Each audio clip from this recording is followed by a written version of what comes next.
My name's Ian Brocklehurst. I head up product and content management at Thomson Reuters. Today I'm going to be taking you on a content mastering journey. This is a journey we've been embarking on for the last 5 to 6 years at Thomson Reuters, and it really helps to solidify and address a lot of the comments you heard earlier around the trends we're seeing in the market from the plenary sessions from Tim, Deborah and Belinda.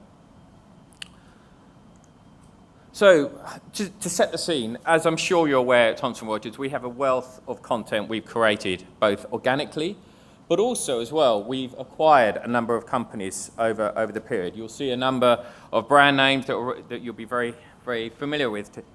Now, within these organizations, we've had a lot of information that's come in which has been duplicative. We've had multiple pricing databases, we've had multiple fundamental databases, and we want to ensure that we can provide our customers with the most consistent, timely, and accurate data.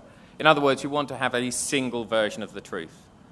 We've heard from many of our clients that the confusion around when they see multiple market value informations, multiple price earnings ratios. They're not wrong, they just have a different methodology and a different value behind them.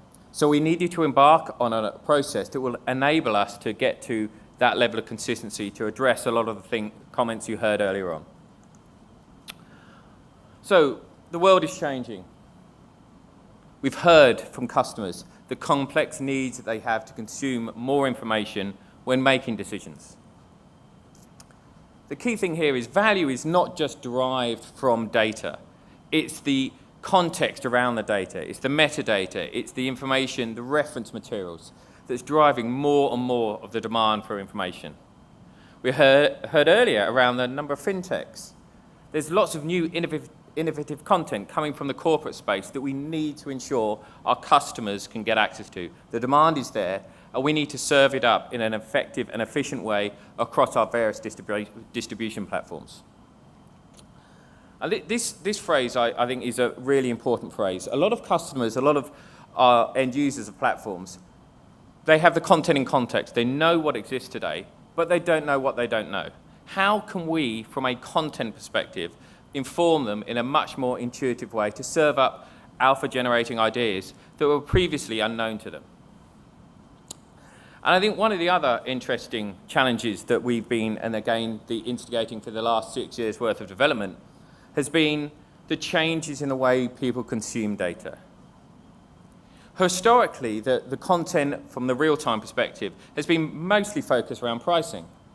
But again, more and more we're hearing about the need for velocity in our fundamental data, our estimates data, macroeconomic content, which once was the prominence and the purview of the pricing, moving much more into your traditional buy-side space. So we needed to architect ourselves in a manner that would help support and serve those users.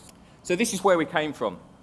We had individual content databases that you can see there, servicing and federating up through an application database, which all of our platforms and products consumed. Now, this was a very good way to provide information. It was concorded all the way at the application database, as you can see here, but it did cause some problems, and it didn't allow us to address the comments and the concerns and the demands you had from customers earlier.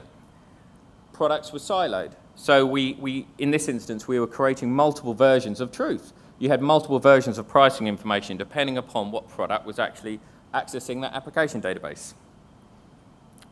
A key element as well that we're hearing more and more, you heard from John on the MIFID session, the notion of transparency. We needed to get the provenance, we need to get the truth behind the data. How is the data derived? And when we have an application that's doing a lot of the heavy lifting, it makes it harder and harder to do that. The other aspect of this as well, which is, I think, another concern, is the cost of integration.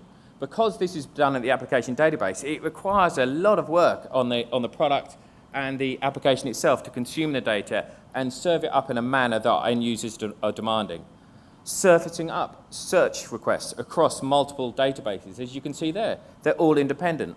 So unless there's been a lot of infrastructure, a lot of metadata and tagging done at the application database, we could not serve a lot of the needs and use cases that you heard from Tim, you heard from some of my points earlier on the slide that the customers are asking for, that content in context. And I think importantly as well, it left blank spots. So we were not able to serve up the content in context and link data, bring in other data. You'd have to have another database along this infrastructure. So how did we address this challenge? We came up with this internal phrase that we called the content marketplace. And the content marketplace is really addressing the comments where we talked about content is all connected. It's interrelated. Content is equally available to all products. And this is, I think, another comment and a question that really was served up by many of our users. Quite often, they were having to take a product because that's where the data was available, not because that was the best use of their workflow needs. So we needed to ensure by servicing and creating this new content marketplace, this ubiquity of internal content was agnostic of distribution platform. The important point of linkable. We heard, again, in many of the sessions earlier today about the advancements in data, the need to bring in credit card information, shipping data, things that have historically not been the financial services purview. But by ensuring that we could link data together to get entity information in an effective way, this was a notion and a marketplace premise that we set ourselves out to accomplish. Also, the way that users engage with a product, we didn't want to have walls. We wanted to ensure that a user, he may start with a deal, a normal M&A piece of work, and from the deal, they may want to go up and see who's the issuance of that deal. What other debt have they issued? Who are the board members on that organisation? What other companies have those board members sitting upon? And start to create a workflow. So almost like a starting point becomes an end point for one user, whereas the end point can become a starting point for another user. We want to, again, ensure that we can federate out and make a workflow, not just expand past your traditional product boundaries. And the last but no means least, again, this notion of descriptive data. Making sure that there was enough metadata that we can get the truth, we can get the transparency. People know the data they're looking at and can have a lot more trust in it. And that, again, by bringing in this notion of descriptions, tagging within the content marketplace principles, facilitated that ability. So what was our first thing to do? Well, we broke down the silos. We started to look at how we can actually create a more linked objects. And the first phase, as you'll see in those blue boxes in the middle there, these are what we call our entities.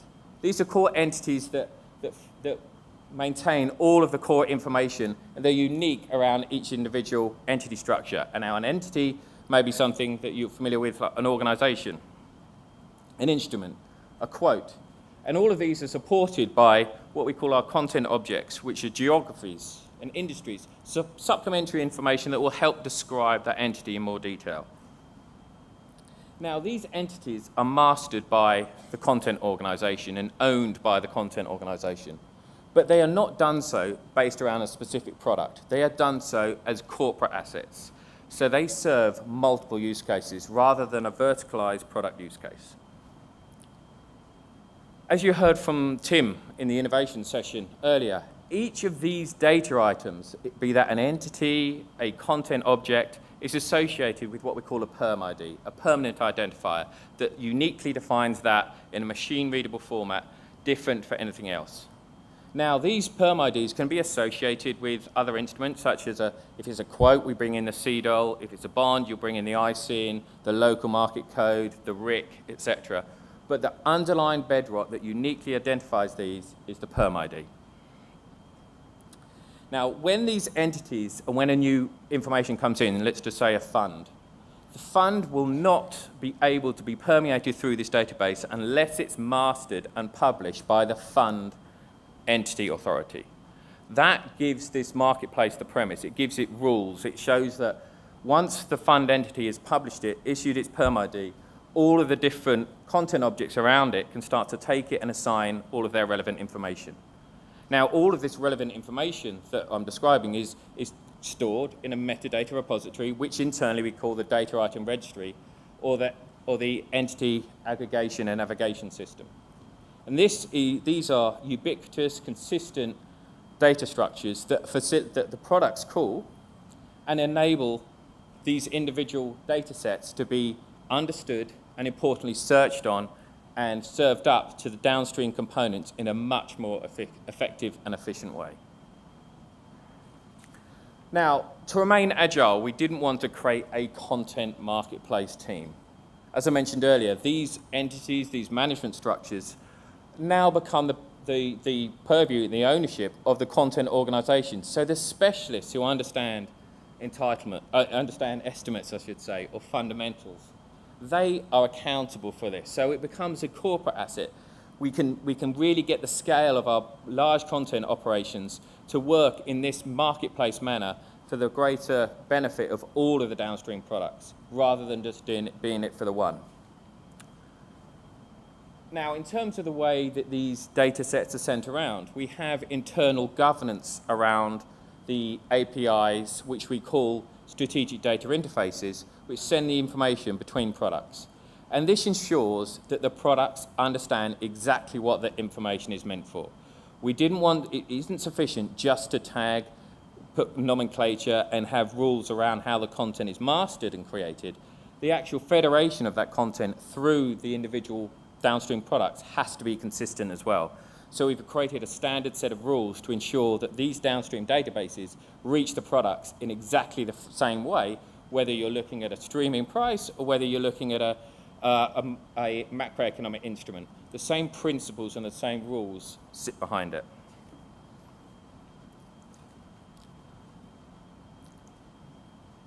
And this gives you an example of how it's worked. Now, it's not sufficient just for us to operate within our own infrastructure. We have to ensure that we can bring more third-party content to that. And as I mentioned, those entities at the beginning do not have to just be entities that Thomson Reuters owns or manages. If a customer has a unique, or a partner has a unique capability, take art as an example.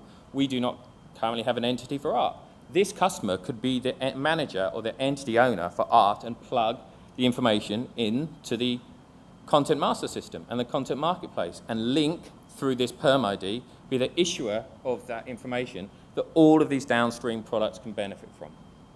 So by this opening up of the content market, by the opening up of these perm IDs and associating it to a individual entity, we're starting to support the platform-centric approach as opposed to just building content and functions for individual products. And the last piece of this is obviously the customer content. It's not sufficient for us just to have our own data and also support third-party content. We can also bring customer data into it, leveraging the same principles, tagging against a perm ID. If you have, again, unique data that you want to federate out to reach your customers through, we can issue permanent identifiers that you can be the accountable owner for. So it's trying to get a much more open approach, a much more systematic approach to the way we master data. Now, let's take an example of how this can work in action. So there was a news story around Pfizer acquiring the wife. Now, we've got the RIC and the perm ID, we've got the quote, we've got the instrument, and we've got the organisation of Pfizer. From here, we look at the deals database. And what's Pfizer's credit outlook? Now, we can look at the pharmaceuticals, but also as well look at fundamentals that relate to that, because it's all interconnected. From here, we can start to look at estimates that relate to that. What is in the pipeline for wife in this particular example?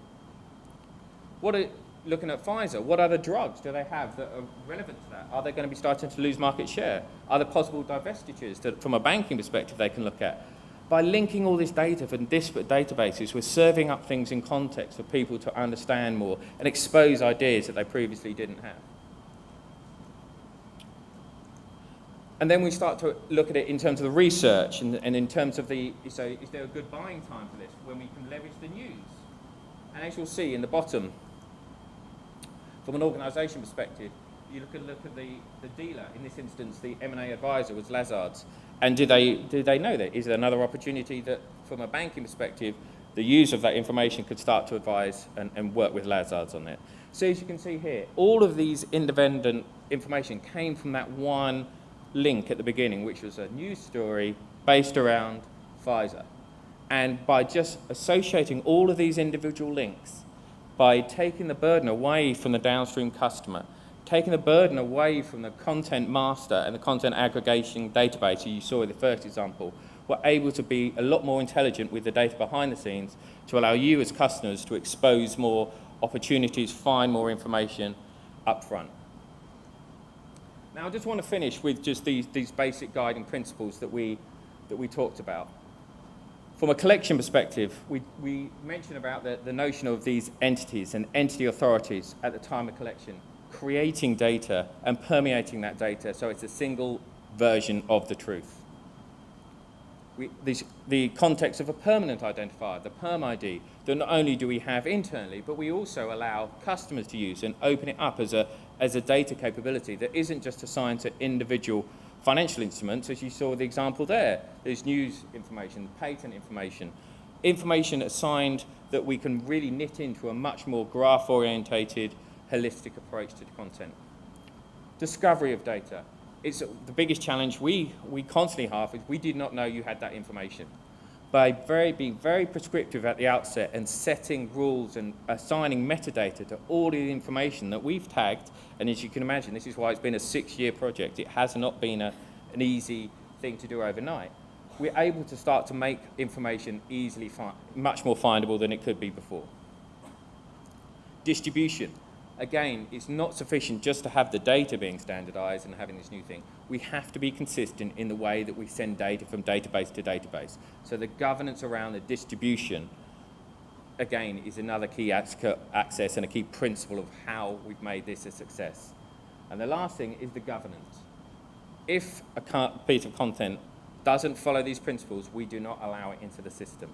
We have to be as strong and have a really rigorous process to ensure that we can provide all the information that you saw in that previous example around the Pfizer deal to help expose and provide more content for our customers and for our users. It would lower the cost of integration, which is another big barrier, and bring more content, expose more content from the market than we've ever had before. And with that, I'd like to I don't know if we're doing questions now, or I'm happy to answer questions if you have any, or open up any questions a little bit later. But thank you for your time. Appreciate all of your attention there, and hopefully that was useful for you. But thank you.